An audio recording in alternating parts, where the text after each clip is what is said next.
నన్ను ఆదరించి ప్రేమించినటువంటి నా అభిమానులు, అలాగే ప్రేక్షకులు, అలాగే నాకు ఎన్నో అవకాశాలు ఇచ్చి ఈ రోజున నన్ను నేను లాగా తీర్చుకోవడానికి కారణభూతున్నటువంటి నా డైరెక్టర్స్కి, నా నిర్మాతలకి, నా ఇతర టెక్నీషియన్స్కి, ప్రతి ఒక్కరికి ఎవరైతే దోహదపడ్డారో ప్రతి ఒక్కరికి నేను ధన్యవాదాలు తెలియజేస్తూ ఈ అవార్డు ఇదంతా వారి సహకారం దాని ఎంపికడానికి కావాలనుకోండి వారందరినీ ఒక సందర్భంగా మరొకసారి నా సంతోషాన్ని తెలియజేస్తూ ధన్యవాదాలు.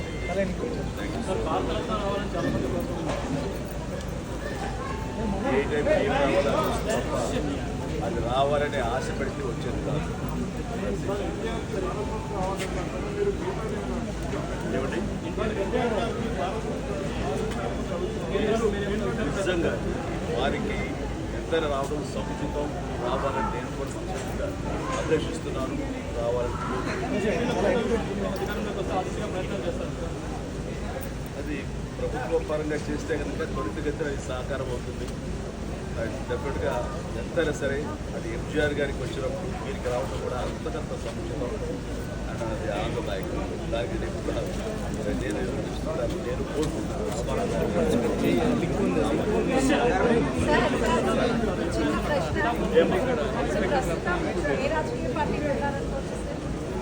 రాజకీయాలు అతీతంగా తర్వాత పిఠాపురానికి నేను వెళ్ళలేదు.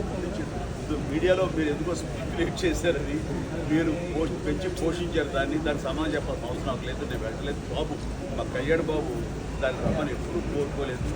నా కొబ్బరిని వదిలేస్తాడు అండ్ తను బాగుండాలి, తన జీవితంలో అనుకుంటే కొన్ని సాధించాలన్న అభిలషిస్తాను. నేను ఆశీస్వాలు చేస్తాను. దానికి నేను తనతో పాటు నేను ఉన్నాను చెప్పేందుకు మన వీడియో బయట ఇచ్చాను. ఖచ్చితంగా మా తమ్ముడు యొక్క అభివృద్ధిని, మా తమ్ముడు రాజకీయంగా ఎదగడానికి ఎప్పుడు నా కుటుంబ సభ్యులను మనస్ఫూర్తిగా మనసావా చెప్పు.